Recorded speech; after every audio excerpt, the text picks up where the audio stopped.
যতই ঝগড়া গন্ডগোল করো আর যাই করো, স্বামীর থেকে আপন পৃথিবীতে আর কেউ হয় না। ঠিক আছে, আজকে এই স্বামী যদি চোখটা বোঝে তাহলে বুঝতে পারবা যে জগৎ কত কঠিন। এক মুঠো ভাতের জন্যই যত মানুষের দুয়ারে যাবা তত মানুষের কাছে লাথি খাবা। লাথি ছাড়া কেউ দুমুঠো ভাত দেবে না। বহুত মানুষই বড় বড় লেকচার দেবে স্বামী পয়সা থাকতে, যে ওই স্বামী খারাপ, খ্যাস খ্যাস করে, সংসার করার দরকার নেই, চলে আয় দিনি সাইডে, চলে আয় দিনি। খালি সাইডে চলে যায় দেখো বুড়া, তালি টের পাবা মাসে কয়দিন যায়। ঠিক আছে, ওইসব বড় বড় লেকচার বহুত মানুষই দিতে পারে, কিন্তু ওই জাগা মতো যায় আর কেউ পাশে থাকে না।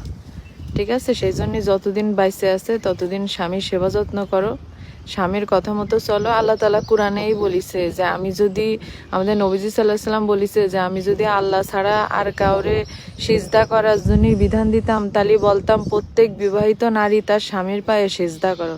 তাহলে স্বামীর জায়গাটা কোন জায়গায়, এটা তোমরা একটু ভাইবে দেখিসাও?